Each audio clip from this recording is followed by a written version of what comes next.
বিদেশে নেওয়ার পরে স্পেসিফিক ডেট বা নির্ধারণ করা হয়নি, বাট বলছেন যে ওর শারীরিক এখনো তো ও স্টেবল হয়নি, মানে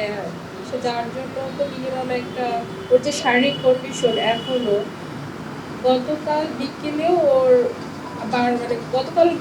দুপুর পর্যন্ত মোটামুটি একটু ছিলেন, বাট ওকে আইসিইউ থেকে এখন বেডে স্থানান্তর হয়েছে ওর মেনলি ক্রাউড ম্যানেজমেন্টের জন্য। যখন আইসিইউতে ছিল অনেক মানে যেহেতু একজন জাতীয় পর্যায়ের একটা পরিচিত মুখ সবাই দেখার জন্য ভিড় করছে, সো জায়গায় তো আরও অনেক রুগী আছে,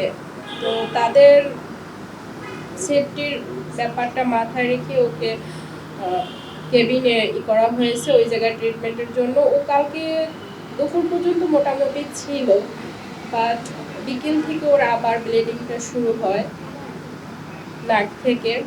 আর রাত 12টার পরে আবার বমি বমি মানে যেহেতু আপনারা তো জানেন যে ওর যেহেতু ব্রেইনে হ্যামারেজ, সো ওই জায়গা থেকে আর আজকে দুপুরেও মানে আজকে সকাল থেকেই ওর একটু অস্বাভাবিক, মানে ও হয়তো আগে তাকাতো বা পরিচিত যা কাউকে দেখলেও কথা বলতে চায় বা চাইতো, বাট কথা বলতে গেলেও হঠাৎ করে স্ট্রক হয়ে যাচ্ছে, কথা বলতে ওভাবে পারতেছে না। সো এই জিনিসগুলো বিবেচনা করে শারীরিক অবস্থা দেখে তারা উদ্যোগ নেবে।